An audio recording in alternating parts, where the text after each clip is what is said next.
आशा करता हूं आप सब बहुत अच्छे होंगे। मेरा नाम है सिद्धांत अग्निहोत्री। स्टडी ग्लोस पे आपका बहुत बहुत स्वागत है। चीन क्या ना कर दे दोस्तों, आप मुझे बस इतना बता दीजिए। हम लोग लड़े हुए हैं, मरे पड़े हैं, हम लोग अपने डिल्यूजनल में खोए हुए हैं। यहाँ पे एक साइंटिस्ट को मार दिया जाता है एक पार्किंग डिस्प्यूट के चलते, और चाइना में आप देख लीजिए क्या हो रहा है। ठीक है, चाइना बहुत आगे निकल चुका हमसे, और अगर हमने आज साइंस और टेक पे ध्यान नहीं दिया, पीयूष गोयल से मैं डिसएग्री करूंगा कि भारत के स्टार्टअप्स खाली सब्जी बेचते हैं। या भाई सरकार लगातार फंडिंग कट करती जा रही है। भाई मैं सीधा सीधा आपको बता रहा हूं, सरकार लगातार फंडिंग कट करती जा रही है एजुकेशन में, साइंस इनोवेशन में, और जब तक आप पैसे नहीं देंगे एक्सपेरिमेंट होंगे ही नहीं। चाइना को देखिए आप, चाइना ने हाइड्रोजन बम बना लिया है। 1000 degree Celsius fire ball, hydrogen bomb. आप समझ रहे हैं ये कितना खतरनाक होता है और किस लेवल पे ये जा सकता है। मतलब आप ये मान के चलिए कि एटम बॉम्ब तो ठीक है, उससे ज्यादा एनर्जी हाइड्रोजन बॉम्ब जो है वो जनरेट करता है, और ये अभी तक किसी के पास नहीं है। ठीक है, लेकिन चाइना ने ये कर दिखाया है। तो चाइना ने इसका परीक्षण कर लिया। अब जाहिर सी बात है इसको हथियार बनाने में वक्त लगेगा, परीक्षण और फाइनली हथियार तैयार करने में। मतलब परीक्षण सक्सेसफुल हो गया है तो हथियार भी बन ही जाएगा। एक बार एक्सपेरिमेंट सक्सेसफुल हो गया तो फिर एप्लीकेशन उसकी आ जाती है। आप समझ रहे हैं? तो ये कैसे हुआ, इसके पीछे की पूरी टेक्निक क्या है, हम बात करेंगे। आज हमारी अगली क्लास है पोलैरिटी और एनर्जी से डील कैसे करना है। तो आप इसको अवेल कर सकते हैं कोर्स को। डिस्क्रिप्शन कमेंट बॉक्स में लिंक दिया है द सुपीरियर मैंस वे। तो जो चाइना के रिसर्चर हैं उन्होंने डिटोनेट कर दिया है एक नया non nuclear hydrogen bomb. Non nuclear hydrogen bomb का मतलब है इसमें कोई भी रेडियो एक्टिव सब्सटेंस यूज नहीं हुआ है, कोई भी। आमतौर पे न्यूक्लियर मतलब क्या होता है कि आप एटम के न्यूक्लियस का इस्तेमाल कर रहे हो। एक एटम है, क्या होता है देखिए, चलिए हम थोड़ा सा 7th क्लास की साइंस समझते हैं। ये एटम है, ठीक है ना, ये होता है न्यूक्लियस, इसके अंदर है प्रोटॉन न्यूट्रॉन, और इसकी बाहरी कक्षा में होता है इलेक्ट्रॉन, राइट। तो यहां से एनर्जी जो है वो निकलती है। अब क्यों निकलेगी? जब बहुत सारे इलेक्ट्रॉन्स और प्रोटॉन्स होंगे, ठीक है, और वो रेडियो एक्टिव भी होने चाहिए, यानी कि उससे जबरदस्त एनर्जी निकलनी चाहिए, रेडिएशन निकलना चाहिए। ठीक है, alpha beta gamma radio activity जबरदस्त चैप्टर है ना, जिन्होंने 12th में साइंस ली वो समझ रहे होंगे। ठीक है, तो अब क्या है कि इसमें दो तरीके की चीजें आती है। एक आती है फिजन रिएक्शन। अब फिजन रिएक्शन में वही कि एक बड़े मॉलिक्यूल, बड़े एटम को आप तोड़ते हो, ठीक है ना। इसमें हम यूरेनियम को तोड़ते हैं, फिर बेरियम और क्रिप्टन, और भयंकर एनर्जी निकलती है। अब अगर आप उस फिजन को कंट्रोल कर लो तो न्यूक्लियर रिएक्टर हो गया, और अगर आप उसको कंट्रोल नहीं कर पाए तो वो एटम बॉम्ब हो गया। हाइड्रोजन बॉम्ब, इसमें फ्यूजन यूज होता है, जब एक से ज्यादा मॉलिक्यूल फ्यूज होते हैं, ठीक है ना, और वो बहुत तगड़ी एनर्जी देता है। और ये बहुत मुश्किल है, बहुत मुश्किल है, क्योंकि सूरज में मिलती है, बड़े बड़े तारों में मिलती है, फ्यूजन रिएक्शन होता है। मैन मेड ये नहीं हो सकता। अभी चाइना ने ही फ्यूजन रिएक्टर वो उन्होंने हासिल कर ली थी। अभी कुछ ही महीने पहले मैंने लेक्चर कवर किया था कि चाइना ने लगभग आधे घंटे तक वो फ्यूजन जो है उसकी एनर्जी, फ्यूजन रिएक्टर, उससे एनर्जी निकाल ली। वो भी चाइना ने किया था। और यहां पे किसी भी न्यूक्लियर एनर्जी का यूज नहीं किया है। और ये हाइड्रोजन बॉम्ब जो है इतनी भयंकर एनर्जी देगा। Ultra high temperature, 1000 degree Celsius temperature है, 1000 डिग्री सेल्सियस 2 सेकंड तक, इतनी ज्यादा एनर्जी, आप समझ सकते हैं। तो भाई मिलिट्री में भी क्लीन टेक्नोलॉजी की बात की जा रही है। होता है मिलिट्री में भी बम बनाएंगे तो क्लीन तरीके से मारेंगे, ताकि लोग तो मर जाएं लेकिन एनवायरमेंट को कोई डैमेज ना हो। तो यह बात हो रही है, और एनर्जी टेक्नोलॉजी में चाइना बहुत आगे निकल चुका है। 2 किलो का डिवाइस, ठीक है, भारी अच्छा खासा, उसने लगभग 1000 डिग्री सेल्सियस टेम्परेचर जो है वो 2 सेकंड तक प्रोड्यूस किया।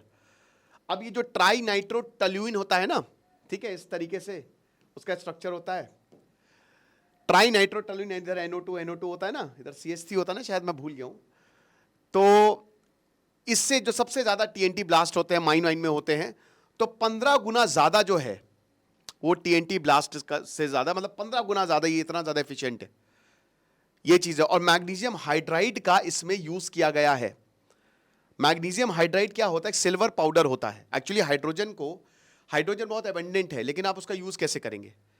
आपको यहां हाइड्रोजन नहीं मिलेगी, आपको स्पेस पे हाइड्रोजन मिलेगी, है ना। जब आप स्पेस पे जाएंगे तो हाइड्रोजन ही हाइड्रोजन है। Hydrogen was the first gas, उसका एटॉमिक नंबर 1 होता है ना। पीरियोडिक टेबल याद है कि नहीं? याद कराऊं? Hydrogen, helium, lithium, beryllium, boron, पूरा लंबा PSPDF, ठीक है। केमिस्ट्री अपनी तारीफ कर लूँ थोड़ी, केमिस्ट्री मेरे बहुत अच्छी थी मेरी, ठीक है। तो यहां पे इसको किसने डेवलप किया है? CSSC, China state ship building corporation, इनका जो 705 रिसर्च इंस्टीट्यूट है। अब जैसा कि हमने बताया कि मैग्नीशियम हाइड्राइड को यूज करता है, ये एक सिल्वर पाउडर है जो हाइड्रोजन को आसानी से स्टोर कर लेता है। आमतौर पे हाइड्रोजन को आप प्रेशराइज्ड टैंक में स्टोर करते हो, लेकिन बहुत ज्यादा स्टोर नहीं कर सकते, वो फट सकता है। प्रेशर मेंटेन किया जाए ताकि हाइड्रोजन, देखिए पूरी दुनिया में जो काम हो रहा है ना, वो एनर्जी स्टोरेज पे ही चल रहा है कि आप इतनी सारी एनर्जी को स्टोर कैसे करोगे। प्लाज्मा आ रहा है, बस इसको स्टोर कैसे करोगे भाई? जब तक आप एनर्जी को स्टोर नहीं करोगे तब तक आप एनर्जी, वो जाएगी कैसे? एनर्जी सबसे इंपॉर्टेंट है, उसको आप बिजली के लिए यूज कर सकते हो, उसको आप वही न्यूक्लियर रिएक्टर के लिए यूज कर सकते हो, अलग अलग चीजों के लिए यूज करते हो। हर चीज एनर्जी पे चलती है, इंसानी एनर्जी पे चल रहा है ना भाई? आयरन मैन का जो सूट है वो कैसे चल रहा है? वो वही रिएक्टर पे चल रहा है जो उसको एनर्जी दे रहा है, बहुत ज्यादा एनर्जी दे रहा है। वो प्रैक्टिकल में बहुत मुश्किल है बनना।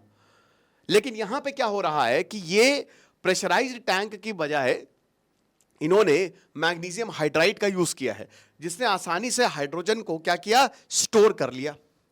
अब उसके बाद जैसे ही आग जलाई, जैसे ही कन्वेंशनल एक्सप्लोसिव ट्रिगर हुए, तुरंत क्या हुआ? हाइड्रोजन गैस रिलीज होती है, और ये जो माइक्रोन स्केल पार्टिकल है ये हवा में मिल जाते हैं। तुरंत हाइड्रोजन गैस जो है वो एयर के साथ मिक्स होती है और भयंकर धमाका होता है, भयंकर धमाका। यानी कि इसमें आपको कोई भी एक्सटर्नल एनर्जी की जरूरत नहीं, अपने आप ही धमाका होता जाएगा। और उसके बाद एक सेल्फ सस्टेनिंग कंबशन लूप शुरू हो जाता है, ठीक है। और फिर जो इससे गर्मी आ रही, जो हीट आ रही है, ये और ज्यादा बढ़ जाती है क्योंकि इसमें मैग्नीशियम हाइड्राइड है, तो ज्यादा हाइड्रोजन रिलीज होगा क्योंकि उसने स्टोर करके रखा हुआ है, तो वो लगातार हाइड्रोजन रिलीज करता रहेगा। और वही बता रहे ना कि सेल्फ कंबशन, खुद से ही चलेगा वो और खुद ही तबाही मचाएगा। तो ये चीज है। तो फायरबॉल ड्यूरेशन बढ़ जाएगी और जब तक हाइड्रोजन होगा। तो अगर ये बैटल फील्ड पे छोड़ दिया जाएगा तो आपको कुछ करने की जरूरत नहीं है, आप बस बैठिए, पॉपकॉर्न खाइए और तमाशा देखिए, बाकी सब हाइड्रोजन बम कर लेगा वो अपने आप बढ़ता। आमतौर पे बम फोड़ते भट से फटा, भाग गए, खेल खत्म। यहां फटेगा और वो फटता ही जाएगा, वो फैलता ही जाएगा बम। ये इस तरीके से आप समझिए। 428.43 किलो पास्कल, ठीक है ना, प्रेशर का यूनिट होता है, आपको पता है। तो 40% ऑफ द TNT फोर्स, ठीक है ना। और इसका जो थर्मल डैमेज है वो ट्रेडिशनल एक्सप्लोसिव को इसने सरपास कर लिया, एल्युमिनियम तक को पिघला दिया है भैया। तो लार्ज स्केल डिस्ट्रक्शन के लिए इसको यूज हो सकता है। तो ये तो हाइड्रोजन बॉम्ब के हो गया। अब आ जाओ मिलिट्री टेक्नोलॉजी की भी बात कर लेते हैं। तो चाइना जिस तरीके से टेक्नोलॉजी यूज कर रहा है, ये भगवानी बचाए भैया, हाई वैल्यू टारगेट्स को ये यूं खत्म कर देगा। और बहुत, चाहे कितने भी बड़े बड़े जोन, कितना भी बड़ा टैंक हो, कुछ भी हो, इंटेंस हीट से उसको खत्म कर देगा, पिघला देगा, ठीक है। अब देखिए इसमें एक और चीज है कि ये चाइना ने प्रशिक्षण तो कर लिया, कहां डिप्लॉय किया जाएगा, बात यह है। चाइना भी क्लीनर मिलिट्री एनर्जी सॉल्यूशंस देख रहा है, ठीक है ना। इसमें बहुत सारी वॉरशिप या जितने भी ड्रोन्स हैं, वो खुद भी चाहता है कि देखिए, अब क्लीन एनर्जी का मतलब क्या है कि आप एनवायरमेंट को ही यूज कर रहे हो। हाइड्रोजन आपको मिल जाती है तो आप उसी का ही यूज कर रहे हो, दैट्स इट। आप कोयले का यूज नहीं कर रहे हो, आप रिन्यूएबल, नॉन रिन्यूएबल सोर्सेस का यूज नहीं कर रहे हो, आप नेचुरल सोर्सेस का यूज कर रहे हो। उससे आप मिलिट्री टेक्नोलॉजी बना रहे हो ताकि नेचर को कोई नुकसान ना आए। अब रिसर्चर्स जो हैं, सबमरीन फ्यूल सेल्स, ठीक है, ड्रोन पावर सिस्टम, तो एक तरीके से डिफेंस और सस्टेनेबल एनर्जी गोल को जोड़ दिया गया है यहां पे। बस इतनी सी चीज है। मैग्नीशियम हाइड्राइड प्रोडक्शन फैसिलिटी जो शांगजी में बनाई गई है, उसमें वो बहुत सेफर है। क्यों पता है? क्योंकि ये शानदार, ये वन पॉट सिंथेसिस मेथड जो है वो बहुत बढ़िया होता है। ये क्या होता है, एक पॉट में डाल दिया और उसी में सारी केमिकल रिएक्शन हो रही है। वन पॉट सिंथेसिस का मतलब है, पहले क्या है ना, आपको हर एक चीज सेपरेट करनी पड़ती है, आइसोलेट करनी पड़ती है, लेकिन इसमें सब कुछ डाल दो और केमिकल रिएक्शन ट्रिगर कर दो। वन पॉट सिंथेसिस आज ये मॉडर्न मेथड है जो बेस्ट है केमिकल रिएक्शन के लिए, ठीक है। आप इसको ऐसे ही समझ सकते हैं, आप घर में दाल चावल सब्जी भिंडी सब बनाते हो, दाल बन रही है अलग, चावल बन रहा है अलग, रोटी बन रही है अलग, लेकिन यहां पे क्या, आपने एक पॉट लिया, सब एक में डाल दिया, एक में तैयार हो गया। तो जाहिर सी बात है, इससे होगा क्या, इससे एफिशिएंसी बढ़ जाती है, समझ रहे हो, क्योंकि रिएक्शन टाइम बहुत कम हो जाता है ना भाई। आप घर में इतनी अलग अलग चीजें बनाओगे, एक पॉट में सब बन रही है तो तुरंत, तो एफिशिएंसी बढ़ेगी, आपका रिएक्शन टाइम कम होगा, उसके बाद कम कॉस्ट लगेगी, पैसा कम लगेगा, एनर्जी में पैसा कम लगेगा, फिर हाई एटम इकोनॉमी जनरेट होगी, आप समझ रहे हो, बाय प्रोडक्ट जनरेट होंगे जिसको आप फर्दर यूज कर सकते हो, फिर उसके बाद फ्लेक्सिबिलिटी है और ग्रीन केमिस्ट्री तो है ही है। तो इसी का ही यूज जो है वो किया गया है। पहले लैब में ये सब जो आउटपुट है वो कितना आता था, जो मैंने बताया कि भाई कुछ ग्राम्स पर डे, लेकिन अब 150 टन एनुअली जो है वो प्रोड्यूस हो रही है, इतनी एनर्जी, आप समझ रहे हो। अब इंडस्ट्रियल स्केल प्रोडक्शन जो है it is developed by Dalian institute of chemical physics. कई बार क्या होता है कि जब आप इस तरीके के बॉम्ब का प्रशिक्षण करते हो तो मैन्युफैक्चरिंग फैसिलिटी में ही बम फट जाता है, कई लोग घायल भी हो जाते, मर भी जाते हैं, लेकिन यहां पे मिलिट्री भी सेफ है और सिविलियंस भी सेफ है। तो ये चीज है। तो आप क्लीन एनर्जी की बात है, पीपल लिबरेशन आर्मी एक अलग ही लेवल पे चली गई है। तो आप देख सकते हैं फिलहाल हाइड्रोजन और एटॉमिक बॉम्ब में, तो इसमें जाहिर सी बात है फ्यूजन रिएक्शन जो है वो चलती है, जो मैंने आपको बताया, और एटॉमिक बॉम्ब में फिजन रिएक्शन चलती है। बहुत पावरफुल होता है ये हाइड्रोजन बॉम्ब, क्योंकि ना ये आप एक बार बस चालू कर दीजिए वो अपने आप चलेगा, ठीक है, आपको किसी भी चीज की जरूरत नहीं, वो इन्वायरमेंट से ही मदद लेगा। लेकिन ये लेस पावरफुल होता है, जब तक यूरेनियम है तब तक होगा, उसके बाद रेडिएशन बहुत ही भयंकर होता है। जो बॉल आप देखते हो ना, 10 गुना ज्यादा कर दीजिए, लिमिटेड होता है ये। इन्वायरमेंटल इंपैक्ट भयानक हो सकता है हाइड्रोजन बॉम्ब के, सूरज की एनर्जी है ये, ठीक है ना, इसमें कम होता है एक ही जगह पे ही। ये आप आईसीबीएम में लगा सकते हो, ये एयरक्राफ्ट, ये भी कहीं पे भी लगा सकते हो, कोल्ड वॉर डेटरेंस के रूप में इसको, हालांकि अभी हाइड्रोजन बॉम्ब मैंने बताया ना नहीं यूज किया गया है, ठीक है ना। मॉरल कंसर्न डेफिनेटली भाई, सारे बॉम्ब में ही मॉरल कंसर्न है, ठीक है, ये तो जाहिर सी बात है। तो ये सारी चीजें हैं, बाकी ये मैं आपको बता ही चुका हूं, तो इसको मैं रिपीट नहीं करूंगा।